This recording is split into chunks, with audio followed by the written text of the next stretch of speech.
Queimada Grande Island. 35 kilometers from the coast of Brazil, there is a picturesque island with rich vegetation and beautiful beaches, but you are unlikely to want to visit it. The fact is that the island of Queimada Grande has the highest concentration of poisonous snakes in the world, including the island Bothrops, one of the most dangerous snakes on the planet. The concentration of snakes on the island reaches 5 per square meter. About 11,000 years ago, sea levels rose and separated Queimada Grande from the mainland. As a result, the snakes had no enemies and evolved to cope with life on the island. People lived here for a short time, from 1909 to 1920. Among the last were the lighthouse keeper, his wife, and 3 children. According to legend, one night snakes got into their house. The parents grabbed the children and tried to escape on a boat, but unfortunately the snakes were quicker. None of the family members survived. Miyakojima Island. Another dangerous place is Miyakojima Island, about 180 kilometers south of Tokyo. It is famous for its active volcano Oyama. Over the past 100 years, there have been 15 eruptions here, and after that, in just 1 month, the island experienced 17,500 earthquakes. Oyama is still awake, creating problems for its inhabitants. Due to the bubbling of magma and other typical processes occurring in the volcano, the highest concentration of sulfur gases on the planet is erupting into the island's atmosphere. The last time it happened here was in 2000, when all the people from the island were evacuated for almost 5 years, but poisonous sulfur dioxide still comes out of the ground to the surface. For many years, residents have had to carry gas masks with them and put them on when the siren goes off, which means that the sulfur level in the air is going off the charts. Poveglia Island is located just a kilometer from Venice.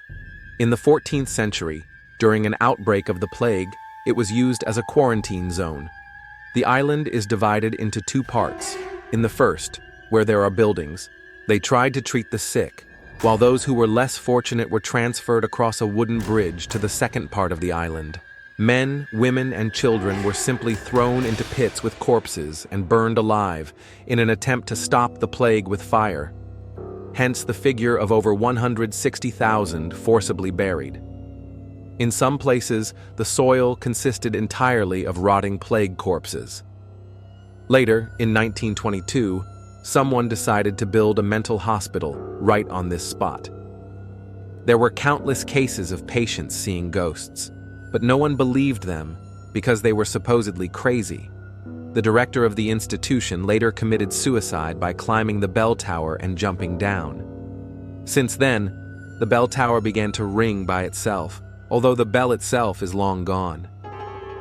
It is said that 50% of the land is strewn with dust and ashes of the bodies left behind, and thickets of ivy and vines hide burial mounds. Despite the fact that Poveglia is abandoned, it is guarded around the clock, and entry to outsiders is strictly prohibited. Island of the Dolls in Mexico City, which looks and sounds pretty darn creepy. You can only visit the island if you can find a boatman to take you there.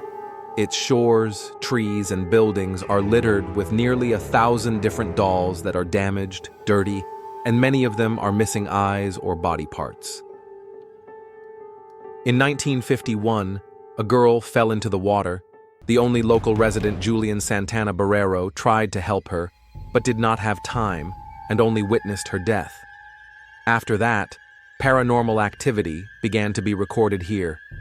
He began to constantly hear screams, moans, and steps at night, as if the ghost of the drowned girl was crying and asking him to give her new dolls. That is why Don Julian began to collect these dolls from the trash and discarded things, believing that they drive away evil spirits. However, creepy things continue to happen on the island even now. People notice strange shadows and hear children crying. Don Julian himself died of a heart attack in 2001. They say that he fell into the water in the very place where the girl is believed to have drowned. Capuchin Catacombs. In the Italian city of Palermo, under the Cathedral of St. Mary, is one of the most terrible places on the planet, the Capuchin Catacombs. The entire interior of the Catacombs of St. Mary consists only of mummified and embalmed bodies. For a long time, the catacombs were considered an elite cemetery, where the most worthy and famous people were buried. The tradition of burying people in catacombs dates back to the 16th century. It turned out that the special composition of the soil and atmosphere in the catacombs slows down organic processes and stops the decomposition of bodies.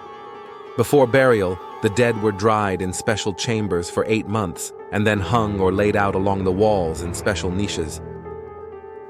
The most horrific burials in the catacombs are the mummies of children, many of whom have remained in near-perfect condition for hundreds of years. The final ban on such burials was only imposed in 1882.